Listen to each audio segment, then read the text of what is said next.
Good morning. Praise the name of the Lord. Welcome. It is day 3 of prayer and fasting by the grace of God. Remember, our theme for this prayer is mastering life. That God made you a master.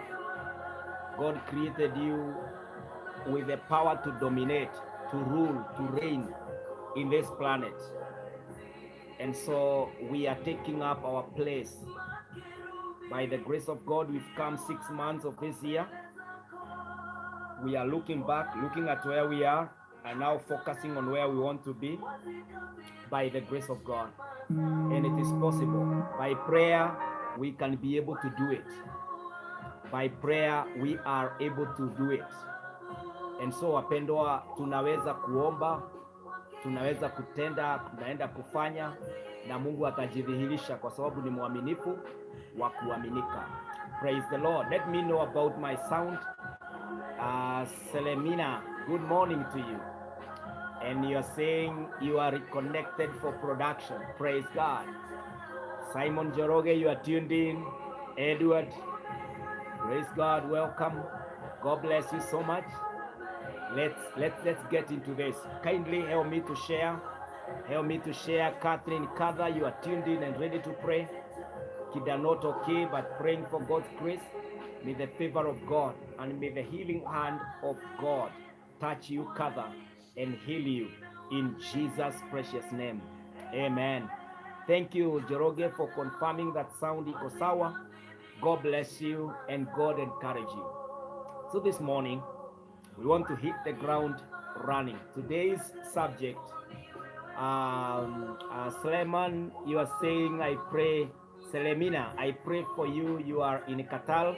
I'll be keeping in your prayer. God will bless you. Yesterday, we had another friend from Dubai. I'm praying for you while you are away. And the Lord God of heaven will bless you, will keep you, and will favor you. And in the spirit, there is no distance. The Lord is favoring each one of us.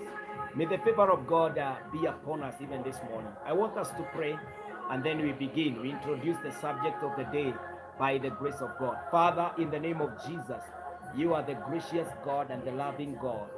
Oh Lord, we lift up your name today. We worship you today. It is our third day on your mountain. Thank you that we are not ignored. Thank you that you have strengthened and refreshed our spirit, that we are able to pray and to hold on there, calling upon your name, oh God.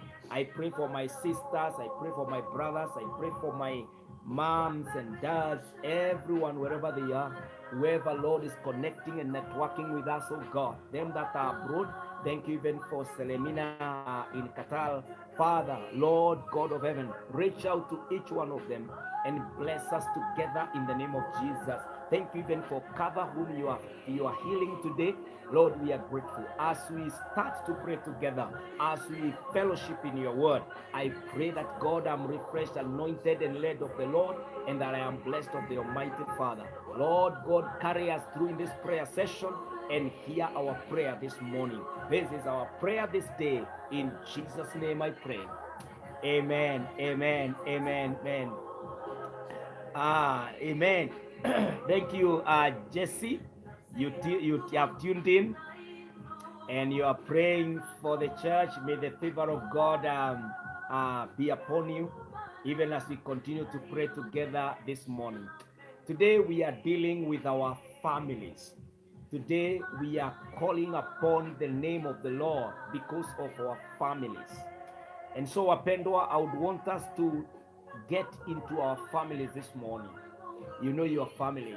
Some of us are not married, and you are talking about your dad, your mom, your brother, your sister. These are all your family members. Others are married, like myself. We are praying for our spouses. We are praying for our children by the grace of God. We are praying them that are married to about their husbands this morning. And we are believing God for what he can do and what he will do. Na kwa hivyo mpendwa, leo tutaombea jamii zetu na Mungu atajionyesha katika jina la Yesu Kristo. Na Mungu atatenda kwa sababu ni mwaminifu wa kuaminika, na yeye atajidhihirisha katika jina la Yesu Kristo. Joki Mungai, You are saying you are tuned from Deya Rimuru. May the Lord heal our families in the name of Jesus Christ. Let's hear this. Janet Kikonyo, God bless you. You are ready to play. May the Lord be with you in the name of Jesus Christ. Kwa sababu Mungu atatutendea, atajidhihirisha kwa sababu ni mwaminifu wa kuaminika, na yeye ametukuka, ameinuliwa, ameheshimika, na hakuna mwingine aliye kama Mungu wetu. And so wapendwa, let's continue praying and believing God that he will. I need to get rid of this particular person. Thank you very much. And so we need to pray and believe God. When we come to prayer, we bring all our issues to the Lord. We call upon the name of the Lord and we pray that God will come. I can assure us this morning that if there is a sure thing before the Lord, is when you do his word. And one of these words is that we should pray without ceasing. We should not be anxious about anything, but by prayer and petition, that is in the book of Philippians 4, verse 6 downwards, he says, and by prayer and petition, make your request known to me. And Jesus would teach us how to pray. Jesus, in his example, he began his ministry by fasting 40 days. And then each day he was retreating after mission for prayer. Early in the morning, he was at the place of prayer. Hata wakati Yesu alishikwa, alikuwa in the garden of Gethsemane, praying and sweating sweat that looked like blood, praying and interceding, calling upon the name of the Lord. And so Jesus said in Matthew 7, ask, it will be given to you. Knock, the door will be opened to you. Seek, and you will find. For everyone who asks is given. Everyone who knocks, the door is open. Everyone who seeks, he finds. My friend, we cannot emphasize about prayer. Prayer is what drives God into this world. Prayer is the means that brings down here the power and the presence of the Lord and even the manifestation of the Spirit. It is by prayer. We cannot ignore prayer. Na kwa hivyo wapendwa, asubuhi ya leo, I know the devil is on a mission trying to bring us down, showing us ya kwamba haitawezekana, ya kwamba maombi sio kitu muhimu sana. But I want to encourage you that you shouldn't listen to this enemy and his powers and his sweet packages that are useless and for nothing. They are trying to distract us from prayer. They are trying to take us out of where our help is. Remember, Psalm 121 says, I will lift my eyes to the mountains. Where does my help come from? My help comes from the Maker, the Lord, the Maker of the heavens and the earth. This is our God, our friend. Na huyu ndiye hawezi kutuachilia. I know we have held very important conversations with the people, but they were not fulfilled. Mtu mkaongea naye akakwambia drop your CV, I am on it. Akakwambia ninajuana na fulani, nitaenda kumuongelesha. Wengine hata tukawaita waongeleshe doa zetu, but hazikubadilika. I want to let you know that there is a certain conversation that changes all things.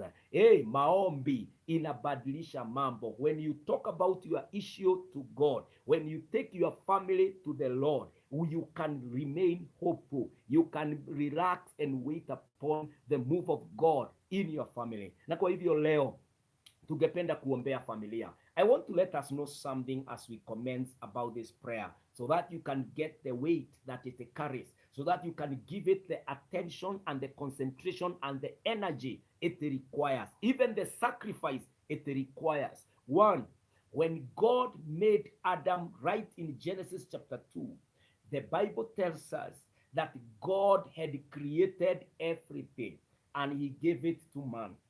Man had the dominion, the control, and also the presence of God. But then God looked at man and said, man is not fulfilled. Man is not satisfied. And so what did he do? He made a helper, a companion for him. And when the woman was made and brought to man, the man sang and said, this is the bone of my bones, the flesh of my flesh. She shall be called a woman because she came out of me. I can see myself now in another version of a female. And so Adam was so excited. And it is the plan of God that there is a family. It is the desire. It is the establishment of God that a family must be there. Na kwa hivyo, why are we concentrating about the family? It is where we came from. It is about God's blessing. And so if your marriage, if your family is not functioning, it should function, because the source is God. The source is good. The source is possible. And so our marriages must work. Our families must work. We must get life there. We must not suffocate in there. Na kwa hivyo wapendwa, ndio maana tunaombea ndoa, kwa sababu jambo la kwanza, ndoa ni baraka, ndoa ni kutoka kwa Mungu, na ndoa ni takatifu. Imetoka from a holy God, and God made all things beautiful. Na kwa hivyo mpendwa, ndio maana tunaenda kwa mlima, because our marriages are meant to make it, are meant to be. Our marriages are destined for something better than what we are having right now. Number two, why we need to take this particular session with a lot of intensity, with a lot of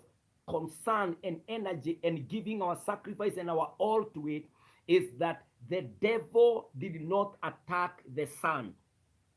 The devil did not attack the moon. The devil did not attack the silver and the gold. The devil did not target the animals that were already created together with Adam. The devil attacked the marriage. The devil attacked the family of Adam. Alienda akatarget, akajua sasa hawa nitawadanganya ili waanguke. And so why are we praying today? Why are we concerned about our marriages today? It's because, one, it is the will of God that we should have and we should enjoy marriage and our families, our children, and every blessing to our families. Two, the devil is not targeting the lifeless. The devil is on concentration to families. Mashetani na mapepo yanataka kugonga doa na kuangusha doa. Even today, when one marriage fails, inawekwa kila mahali, inatangazwa mpaka kwa television. When there is violence in a marriage, yani inatumwa, kwa sababu the devil is on a mission to discourage families, to bring down families, to show that what God created cannot work. My friends, our eyes must open up, and we must understand ni kwa nini unakuta miaka inasonga, you never meet your spouse, you never get married. Unashangaa ni kwa nini umekwama pale. My friend, you are facing an opposition. The devil every day, every night is working so hard to make marriage an impossibility. Lakini naye Mungu ni mwaminifu, akafanya njia ya maombi, ya kwamba tunaweza ombea ndoa zetu, tunaweza ombea watoto wetu na familia zetu, na Mungu atasikia na atatenda. Mpendwa, this morning I desire and I pray that you are convinced by that word, ya kwamba unapojisomea in the book of Genesis, it is God who instituted, who founded marriage. Ni yeye alianzisha familia, kwa sababu alimletea Adam mke, baadaye akawabariki na watoto, and from there we are here, almost 8 billion under the sun on alive today on earth. Na kwa hivyo wapendwa, ni lazima tusimame katika mwanya kwa sababu ya ndoa zetu. Tumwambie Baba, ulichokiumba, ulichokikusudia mpaka wa leo. Even in the New Testament, the Bible continues to talk about marriages, about families, about children, kwa sababu God is the one who authored marriages. Na ndio maana marriage sio rahisi, because it is made by the supernatural, and it is also faced by the supernatural. God makes marriage, the devil targets the marriage, and we must stand and say, ndoa yangu itasimama, watoto wangu, to the singles, watoto wetu Mungu lazima atawainua. Even them that want to get married, want to marry, it is about marriage. It is about marriage. Hii hapa agenda ni ndoa na familia. You are in the right place. All of us should be in this basket, should be on this mountain, telling the Lord, my God, my family must work, my ndoa must function, katika jina la Yesu Kristo. Wapendwa, si utuombe tunapoingia kwa neno la Mungu, ya kwamba utaweza kuombea ndoa yako leo na utaombea familia yako leo. Father, in the name of Jesus Christ, I pray that you can impact impact these people. You can influence all of us to stand from our knees, oh God, and ask the Lord to come through. That on this mountain, my Jehovah, you shall fight our battles of marriage and families in the name of the Lord. That Almighty God, the enemies of marriage, the enemies of families, my God, will be stopped today. We will be blocked today in the name of the Lord. We are banning them from accessing our marriages, from accessing our families in the name of the Lord. Our children are safe. Our fathers are safe. Our mothers are safe. Our husbands are safe. Our wives are safe. Our sisters and brothers are safe. Our relatives are safe. Oh God, every enemy attacking the institution, my God, we rise against today. My God, we confuse the strategies. My God, we paralyze every mission of the enemy against the families and marriages in the name of Jehovah God. This morning, my God, we rise against alcoholism. We rise against poverty and joblessness. We rise against sicknesses, my God. We rise against violence. We rise against any demonic power that is affecting families and marriages this morning in the mighty name of Jehovah God. Mungu wangu, sikiae maombi, si utusikie kwa mlima, si ututembelee kwa mlima. Tunapoombea familia, tunapoombea jamii, tunapoombea doa, Mungu wangu, si ujionyeshe. All the single ladies who are looking forward to getting married, we lift a prayer this morning ya kwamba Bwana unawatembelea. All the single men who are looking forward to getting married, my God, I pray for them that God, you are leading them to the partner that you have ordained for them in the name of the Lord. I pray for all the couples, oh God, that Jehovah, you are making our unions perfect and joyous and blessed of the Lord, gracious in the name of Jesus. Mungu wangu, ninaomba even for the widows and the widowers, my God, visit them at this point. Hear their prayers in the name of Jesus. I pray, oh God, even for the single parents, that you are coming through for them, that you are blessing them, my God. You are supplying their needs according to your riches in glory, because you are gracious, Almighty. Tunapoomba maombi haya kwa mlima, kwa sababu ya jamii, tunaomba Bwana, kuna milima hatutawahi iona tena, kwa maana utaiondoa, utaiyeyusha. Kuna mapepo haitawahi kutupinga tena, kuna vita hatutapigana tena, kwa maana Bwana unatupatia ushindi leo wa jamii zetu katika jina la Yesu Kristo. My God and my Father, may we access your presence, oh God,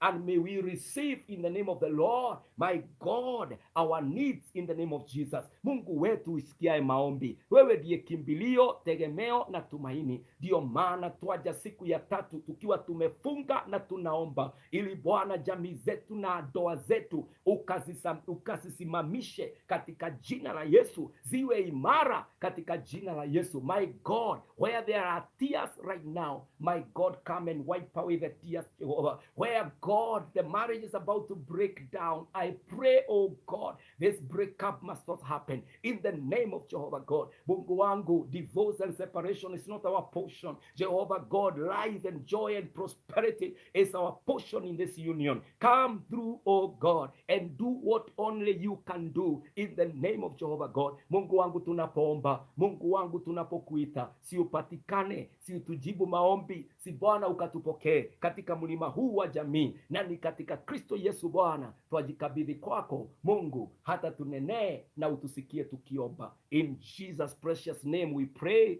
Hallelujah, hallelujah. Wapendwa, our families define us. We are all the products of our families and marriage. Especially to those of us who have children. Our children are looking up to us. They might even make a duplicate of our marriage and our relationships. And maybe you are not happy about how you are going. This is now the time to ask the Lord, Father, grant us a functional relationship. My God, my marriage, my family, oh, the way you have put me, Jehovah, I pray it can work in the name of Jehovah God. Si Mungu atuwezeshe katika jina la Yesu Kristo, ya kwamba tutaweza kuombea familia zetu leo. I want us to pray with the word of God, because when we read the word of God, we speak the language of God. You know what? God did put that in the life that we are living in the body, families count. Mpaka maisha marefu. Listen to this. The Bible says this in Exodus 20 and verse 12. The Bible says, honor your father and your mother, that your days may be long in the land that the Lord your God is giving you. Look at what God has connected with the family. Whenever you honor, when your children honors you, when you yourself as a child of a certain parent honors your parent, what is connected to that is long life in the land that the Lord will give to us. And so people, men and women of God, it is not just praying for peace and the joy. Even about how long we live here is connected to our families. Vile ambavyo tunaishi, it is connected to our families.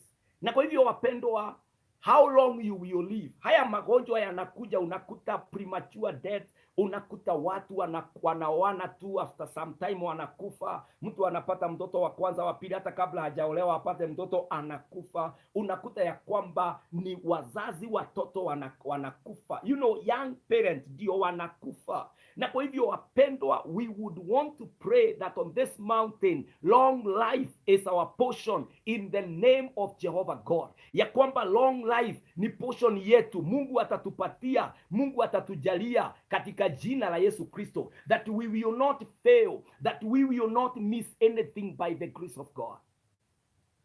Na kwa hivyo wapendwa, tunapoombea familia, tunapoombea jamii zetu, let us believe in this God. Let us tell the Lord, Father, long life is my portion. Somebody pray now. Father, in the name of the Lord, we pray a prayer of longevity, a prayer of bringing up our children until they are adults, they are married, and their children are marrying too. My God and my Father, premature deaths, we overcome them in the name of the Lord. Help us to honor our parents, oh God. Help us, my God, to understand the way to live longest in this world by your grace in the name of the Lord. Si Bwana utuwezeshe, si Baba yetu utuwezeshe katika jina la Yesu Kristo. Our God and our Father, long life is our portion. We come for it. Our children will live longest.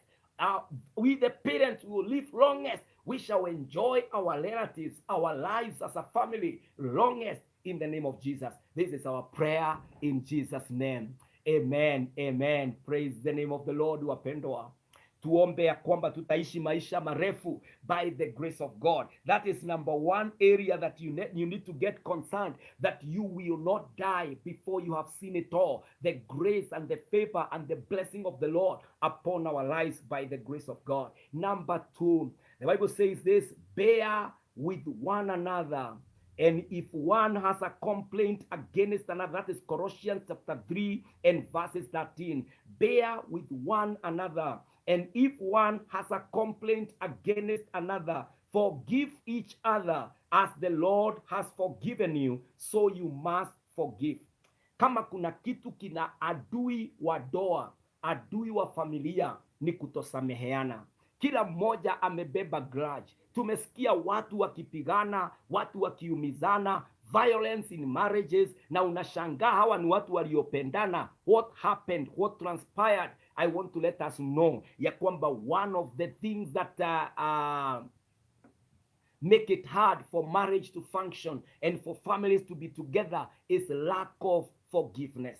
All of us make mistakes in one way or the other. Lakini wapendwa, as I am preaching this morning and praying with us, it is not easy, as I am mentioning it, to forgive somebody. And so wapendwa, lazima tuelewe ya kwamba forgiveness is made possible when the Lord is in our hearts, when we remember that our Lord forgave us. When you see yourself as a bigger sinner, as a great sinner than your partner, than what your children have done, and you are saying, God, I want to reconcile with my children. I want to forgive my parents. I want to forgive my wife or my husband. Forgiveness is key, but the devil makes it impossible. Anakuonyesha umechukuliwa wana, anakuonyesha hata yeye anastahili kuona makosa yake, hata huyu. The blame game is full. It is in its maturity katika doa nyingi na katika familia nyingi. But today we are praying for a heart that forgives, that you can look straight into the eyes of your partner and tell him or her, I forgive you, my baby.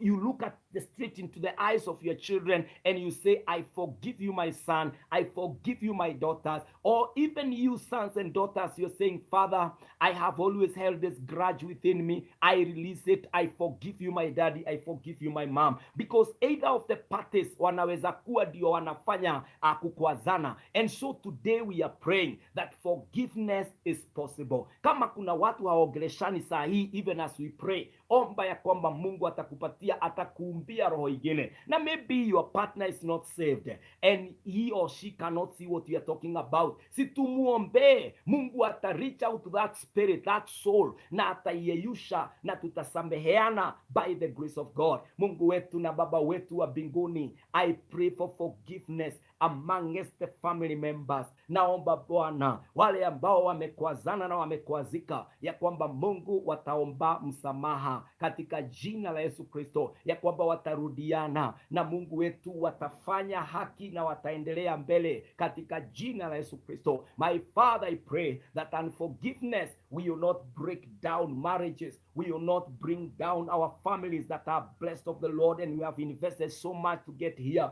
Baba yangu, naomba si utusaidie kusameheana. Mke asamehe bwanake, bwana msamehe mkewe. Mungu wangu, watoto wasameheane, wazazi wasameheane, naomba ndugu na dada wakasameheane, that our families will function, our families will stand, our families will make it in the name of Jehovah God. Tusaidie Bwana katika kusameheana. In Jesus precious name we pray and we believe in this God. Wapendo, katika jina la Yesu Kristo, asubuhi ya leo tunaombea long life. Number 2, tunaomba that you have a spirit of forgiveness. Tutaweza kusameheana, hata ijifanye mtu wa kusameheana, so that even if something has not happened, by the time inafika inakuta dawa yake. Ndoa yako ni more precious. It is a treasure. You have done so much to get to where you are. Don't allow anything, yani kitu tu hivyo namna hiyo tu cha mzaa, you know, something very petty inakuja inaangusha ndoa. Hapana, pettiness will not access our long investment.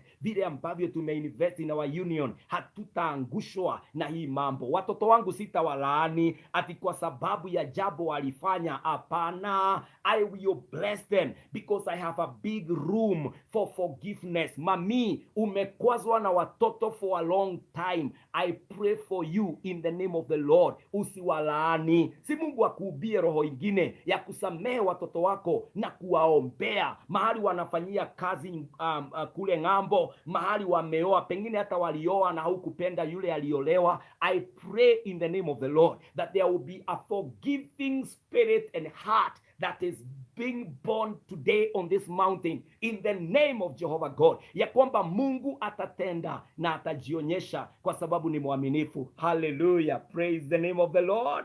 Look at this, the unity of the family. We need to pray for oneness. The Bible says in Psalm 133 and verse 1, how good and pleasant it is when God's people live together in unity. When a family lives together in unity, we want to pray ya kwamba adui anayeleta mchanganyiko, anayeleta differences katika ndoa, katika familia, atashindwa. The oneness, that the wife and the husband will be one mind, that the children and their parents will be one mind, that brothers will sit down and agree on something, that sisters will sit down and agree on an agenda. I pray ya kwamba katika ndoa zetu, katika familia zetu, tukiwa kwa mlima huu, ya kwamba Mungu atatusaidia. There shall be unity, the union of our marriage, the union of our children, the union of our family at large. Mungu ajionyeshe, because families have been able to put up foundations.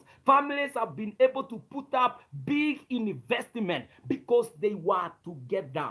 they were united. They brought their ideas together, they brought their resources together, and today unasikia biashara fulani inaitwa Joseph and Sons, unasikia Miriam and family, unasikia Salome and this, unasikia John and this. Hizo ni jamii kubwa waliungana pamoja. My friend, we are first united by blood. Damu, sisi ni watu wa damu moja. Jambo la pili, let us be united in mind and in our visions. Let us come together on the table and let us share it together. Wapendwa, the unity is strength. Unity is power. Unity makes us get to other levels. And you know what?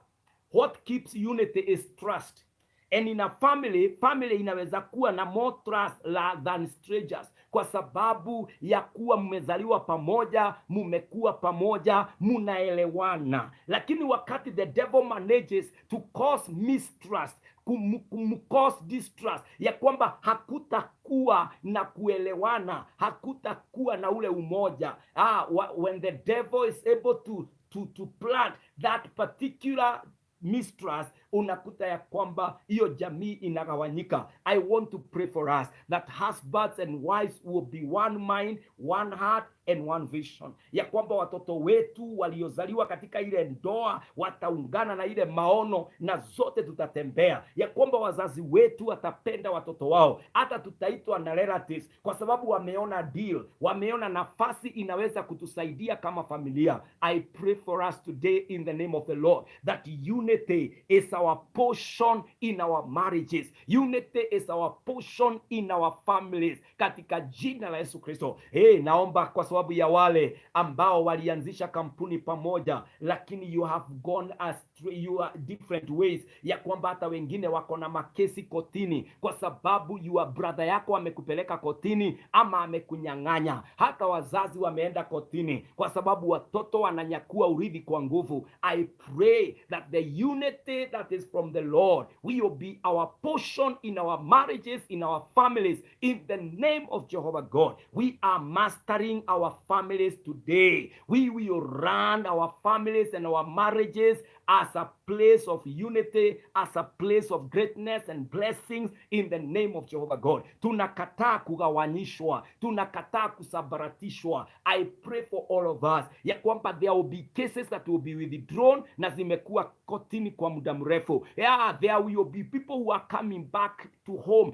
Kuna watu ambao walikuwa wamepanga hata kuua wengine, kuondoa wengine wa familia. I cancel that on the mountain of the Lord in the name of Jehovah God. There will be union. We saw Esau and Jacob, they had differed, but they came back together and they remained brothers. Hey, my friend, hatutaki kuisha kama Cain and Abel, ambaye Cain alimuua ndugu yake kwa sababu ya baraka. Wapendwa, I pray in the name of the Lord that unity will define families. Unity will keep us together in the name of Jehovah God. Ya kwamba unaweza pigia ndugu yako simu comfortably, sio kumuitisha kitu ama kumuuliza jabu, just checking about their welfare by the grace of God, because there is unity, there is union from the Lord and from the grace of God. Kwa hivyo mpendo, asubuhi ya leo si tunaomba kwa huu mlima ya kwamba umoja wa jamii zetu utakuwepo na utakuwa baraka katika jina la Yesu. Father, in the name of the Lord, I pray for the unity of my marriage, unity of my family, unity, O God, of the families of your people, unity of the marriages of your people, in the mighty name of Jehovah God. Mungu wangu, tunaomba ya kwamba sio sasa tu, hata kesho na miaka ijayo jamii zetu ni moja, tumeunganishwa na Bwana, tunasameheana na tunaishi kwa umoja. My God, I pray, let your unity reign, let your unity happen in the mighty name of Jehovah God. Mungu wetu, tusaidie na ukatuwezeshe. Umoja ni nguvu, tusaidie Bwana, kwa maana neno lako la tuhimiza how pleasant it is when family members are living together in unity. We desire that pleasantness. We desire that particular experience in the mighty name of Jehovah God. Mungu wetu, tusaidie katika jina la Yesu Kristo twaomba umoja. Amen. Somebody say amen. Umoja wa familia. I want us to pray for another thing. I want to pray for our children this morning, ya kwamba Mungu atatenda. Our children are a heritage. Our children are a blessing. Our children are a gift from the Lord. Wapendwa, listen to this by the grace of God. The Bible says this in Psalm 127 verse 3 to 5. Psalm 127 verse 3 to 5. Behold, children are a heritage from the Lord. The fruit of the womb a reward. Like arrows in the hand of a warrior are children born of one's youth. Blessed is the man who fills his quiver with them. He shall not be put to shame when he speaks with his enemies at the gate. Psalm 127 verse 3 to 5. Our children are a heritage. When our children are seen or mentioned anywhere, we the parents, they should be our pride. We should be happy about the sons and the daughters we brought up. But to the look of things, whatever your son has amounted to, whatever your daughter has become, you are not a proud parent. Na ndio maana tunaenda kwa mlima kumwambia Mungu, watoto uliosema ni heritage, I am now calling that heritage into my son. I am calling that heritage into my sister, into my brother, into my daughter, into everywhere. You are saying children are a heritage by the grace of God. The Bible says the fruit of the womb a reward. Ya kwamba ulipewa baraka, ulipewa kipawa, ulipewa zawadi na Mungu.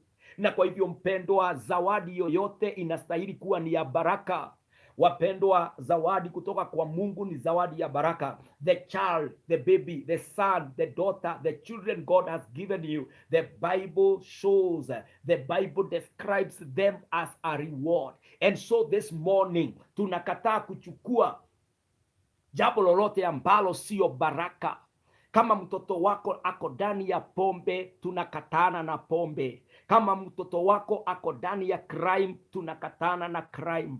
Kama mtoto wako yuko katika maisha ambayo hayakufurahishi, tunakatana na yale maisha mabaya, bad company. Na tunaomba that the Lord will restore to us the gift, the heritage, the pride ambayo alitupatia katika jina la Yesu Kristo. Mzazi, hii sio nyakati ya kulaani watoto. Wakiruma ciana ciaku gutigwo nao. Watoto wako ndio wako. Wangu utawapenda, utawaadimaya, but they only have one father, one mother. They are my son and my daughters. I pray with you parents in the name of the Lord, ya kwamba utapata neema ya kuweza kuombea watoto wako. Let us pressure out. Wacha to suffocate out anything that is wicked inside our children. Tuwasaidie leo, na ni sisi tutakuwa tunajisaidia, kwa sababu maandiko imesema like arrows in the hands of a warrior are the children of one's own youth. Yani yule mtu ambaye amepata watoto wake wanakuwa kama mishale ikiwa mikononi mwa shujaa. Mzazi ambaye watoto wake wako imara anaweza kupigana na lolote. Hata shindwa, hata tishwa na mambo mengi, kwa sababu yuko na nguvu ya kupinga ule upinzani ambao hiyo nguvu inatokana na mtoto wake na watoto wake. Umapendwa, we cannot give up on our children. Hatuwezi simamia hapa, hapana. Our children are a blessing. Hiyo pombe iliingia, tunaitoa leo. Huo uwazimu uliingia, tunauondoa leo. They will be in the best of the mental capacity in the name of Jehovah God.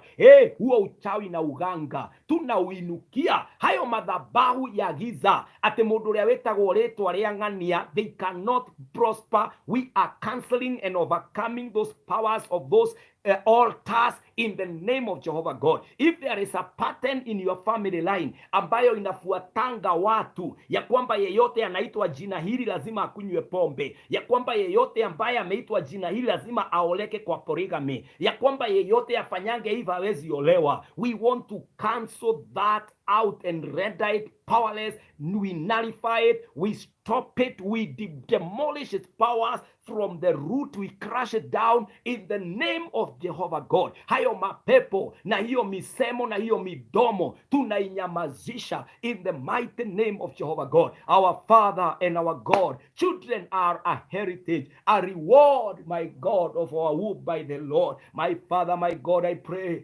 wakati huu wazazi wanalia kwa sababu ya watoto, si Bwana ukashuke na ukatembee, si Bwana ukashuke na ujidhihirishe. Kuna wazazi wengine wako na watoto walio na conditions, magonjwa, hawajui waseme nini. My God, I pray, si uondoe yale magonjwa kwa watoto wetu, si uponye watoto wetu katika jina la Yesu Kristo. Mungu wetu, magonjwa mengine ni chronic illnesses. I pray, my God, wale wote ambao wako na diabetes, wale wote wako na pressure, wale wote wako na heart problems, my God, na magonjwa ya damu, Mungu wangu, si ukatembee katika ile hali ya hawa watoto wetu, ukawaponye katika jina la Yesu Kristo. Kansa haina nguvu, arthritis haina nguvu, TB haina nguvu, malaria haina nguvu, mshtuko wa moyo hauna nguvu. My God and my Father, si ukaingilie, ubarikie watoto wetu katika jina la Yesu Kristo. My God and my Redeemer, ninaomba na wapendwa ambao watoto wao, Mungu wetu, wanakataa shule, watoto wengine wanatembea na vikundi ambavyo ni mbovu. I pray now, my God, hear the prayers of this parent in the name of the Lord. Komboa watoto wetu kutoka kwa janga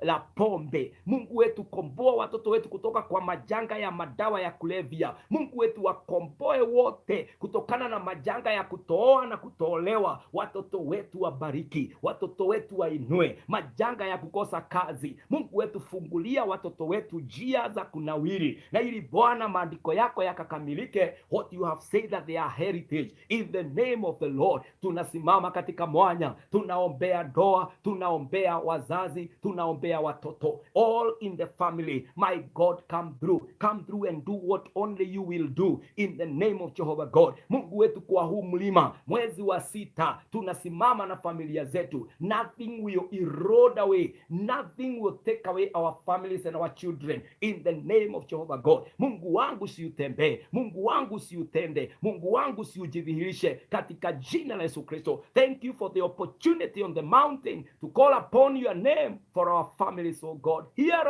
us. Hear this prayer about our children. In Jesus' name we pray and we believe. Hallelujah. Hallelujah. Praise the name of the Lord. Mungu wetu ni mwaminifu. Hawa watoto watawaponya, hawa watoto watawatendea, na atajidhihirisha kwa sababu yeye ni Mungu pamoja nasi, wapendwa. As we pray, lazima tuombe wapendwa wetu.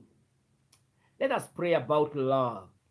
Love, Love, is everything in marriage, is everything in families. Wakati upendo upo, jamii inasimama. Wakati upendo upo, jamii inanawiri. Wakati upendo upo, hata wakati hakuna chakula, you can comfortably say a prayer and take a glass of water na mulale na muone usingizi. Lakini wakati hakuna upendo, unapokosa, amani inakosa. The mother of all joys of marriage, of family, is love. When there is no love, there is no platform or field for the manifestation of the other blessings. Na kwa hivyo wakati hakuna upendo, hata amani haipo. Wakati hakuna upendo, hata sherehe hazitakuwa. My friend, upendo lazima tuombe. Mungu atusaidie kupendana. The Bible says this in Ephesians 5 verse 25. Husbands, love your wives, just as Christ loved the church and gave himself up for her. Wapendwa, upendo. The husbands, we are to love our partners, and our partners are to submit in love. Then we can have a complete cycle of love in that particular marriage and family. Wapendwa, we must teach our children to love one another, to respect one another, respect their brothers, respect their sisters, respect their parents, respect the authority, and respect God. This is how we grow love. When I love you, I will honor you. When I love you, I will come to assist you. I will come to respect you. Ya kwamba sitakukosea heshima. Wapendwa, situombee upendo katika familia, katikati ya doa ya mume na mke. Situwaombee ya kwamba upendo utakuwa pale. Unajua vile Paulo alitueleza mambo ya upendo. Unajua kuna watu wanasema kuna watu unapenda hawapendeki. Tutawapenda mpaka wapendeke. Kuna wakati mwingine unajaribu kupenda ni kama haingii. This is what Paul says about love. Maybe we have been missing it, but we can do something from today. The Bible says in 1 Corinthians 13 verse 4 to 8. 1 Corinthians 13 verse 4 to 8. Love is patient. Love is kind. It does not envy. It does not boast. It is not proud. It does not dishonor others. It is not self-seeking. It is not easily angered. It keeps no record of wrongs. Love does not delight in evil, but rejoices with the truth. It always protects. It always trusts. It always hopes. It always perseveres. Love never fails. Wapendwa. That is the description of love. If you claim to love somebody, if you claim to love your wife or your husband, if you claim to love your children, if you claim to love God, this is the description of love. That love is patient. Love is kind. Hallelujah. And there are things love does not do. Number one, it does not envy. It does not boast. It is not proud. Love does not dishonor. It is not self-seeking. It is not easily angered. It keeps no record of wrongs. Love does not delight in evil, but rejoices with the truth. It always protects. It always trusts. It always hopes. It always perseveres. Love never fails. Wapendwa, ukiangalia doa nyingi, upendo ulishuka kitambo. The thermometer of love in marriages inasoma kule chini, almost next to zero. Ukiangalia violence ambazo wapendwa wanazifanya kwa ndoa, mume anainukia mke, anamuua, anamvunjavunja. Mke anainukia mume, anampa sumu, anampiga. Mambo mengi yanaendelea. Ukaangalia watoto, brothers wanainukiana, sisters wanainukiana, wazazi wanainukia watoto. Unakuta upendo hauko. Ndio maana tunapoenda mbele za Bwana tunamwambia Mungu, our marriages have a deficit of love. Our families are deficient of love. Na unamwambia Bwana, I come to the mountain because God, you are love. Si Bwana ukarejeshe upendo, si Mungu ukanirejeshe upendo. Akina wives, unaangalia mume wako, upendo ni kama uliisha kwako na ako na mipango ya kando. Unapopanda katika mlima huu, si umwambie Bwana, rejesha upendo wa kale, rejesha upendo wa mwanzo. Si ukafanye jambo lililofanya tuoane na mume wangu likarejee kwa upendo katika jina la Yesu Kristo. Pengine wewe ni bwana, mke wako ameanza kutembea hapa na pale, upendo umeshuka. You never sit down and talk anymore. You are hurt more when you get home than you are when you are in the office. I pray for you today that you shall find a place where you will pour it out your heart and tell the Lord God, restore love in my family, restore love in my marriage, restore love in my place, in the name of Jehovah God. Na Mungu naye, Mungu wetu ni wa upendo. God is love. And when we pray, he comes through and does it in the name of the Lord. Mimi nawaombea upendo utarejeshwa, upendo utapatikana, na upendo wa ukweli utakuweko, na hiyo jamii itasimama tena katika jina la Yesu Kristo. Our Father and our God, in the name of Jesus, tunaomba upendo katika jamii, tunaomba upendo ukarejee katika jina la Yesu Kristo. Issues of unfaithfulness zikaondoke, issues of mistrust zikaondoke, issues of dishonor and disrespect zikaondoke katika jina la Yesu Kristo. My God and my Father, naombea ndoa, upendo ukarejee. Naombea familia, upendo ukarejeshwe kwa jina la Yesu. Baba yangu siutende, Baba yangu siujionyeshe, Baba yangu siujidhihirishe katika jina la Yesu Kristo. Tenda yale mwanadamu, tenda lile mwanadamu hawezi kutenda katika jina la Yesu Kristo. Our God and our Father, this morning I pray with my brothers and sisters, oh God, in whichever status you put them. Some are married, some are single parents, some are children. I pray in the name of the Lord. Father, may you hear us praying for love in our marriages, in our families, in the name of the Lord. Mungu Baba, si utusikie. Mungu Baba, si utujibu. Mungu Baba, si utupate na tupatikane nawe. Mungu wetu wanao mahitaji ya upendo, Mungu ikawe ni sisi na ukatutimizie. In Jesus precious name we pray and we say amen. Amen. Hallelujah. Wapendwa katika jina la Yesu Kristo.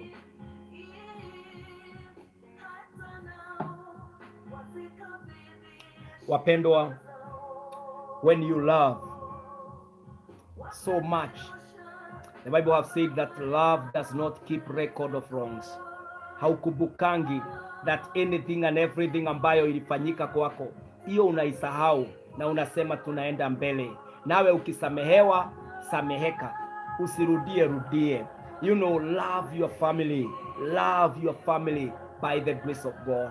I want now to conclude with one word, by the grace of God, about peace. Let there be peace. Let us pray for peace. Love thrives when there is peace. Peace thrives when there is love. Unity will only happen. You know, things that the fruit of a marriage, the fruit of a family will only be possible if there is peace, wapendwa. And the Bible says this in Romans 12 verse 18.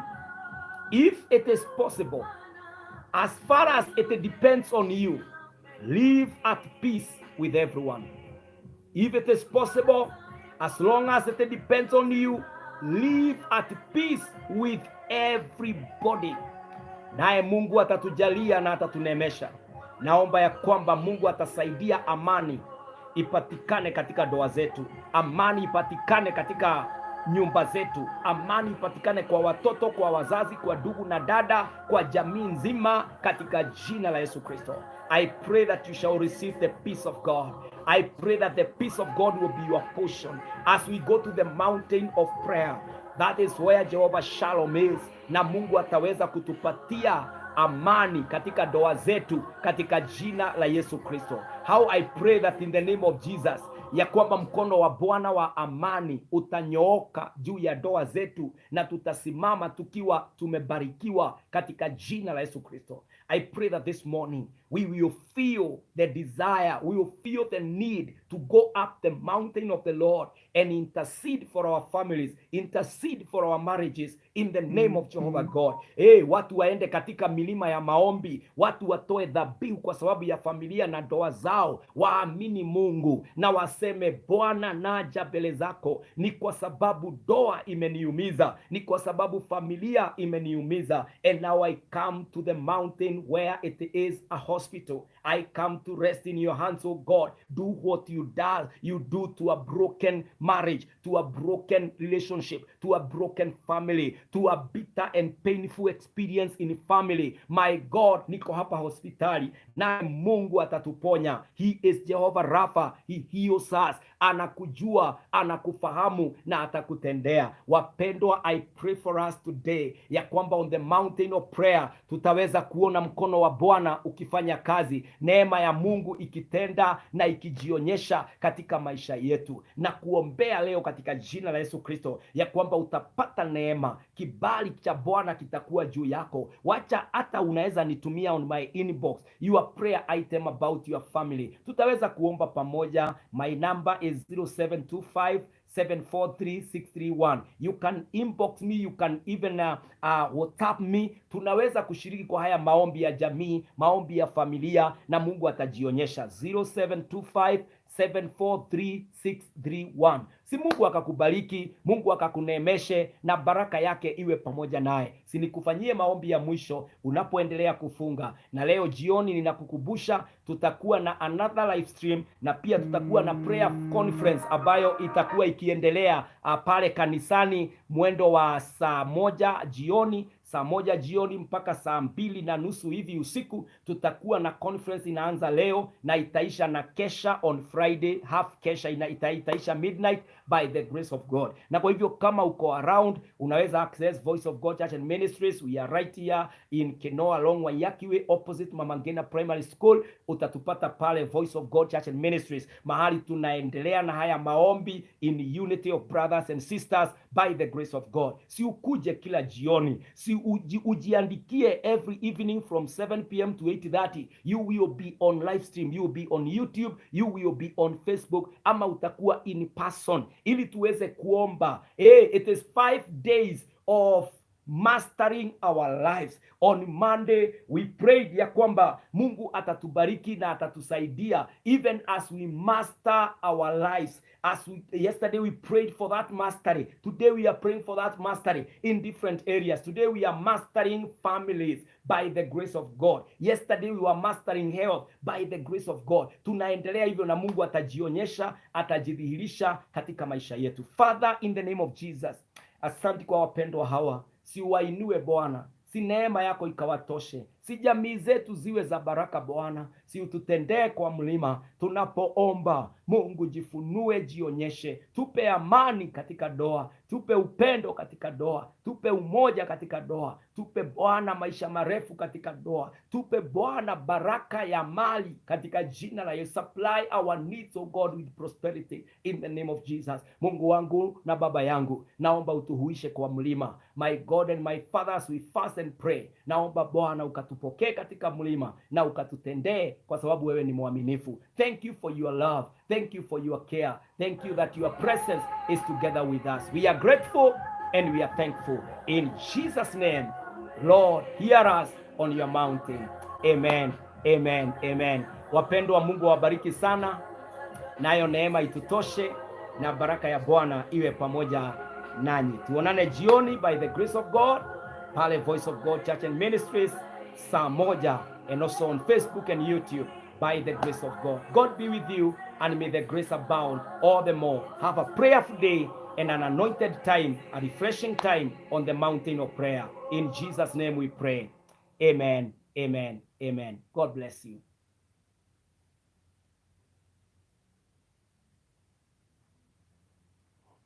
No more itchiness. Use Dark and Lovely Water Cleanser at least 3 times a week.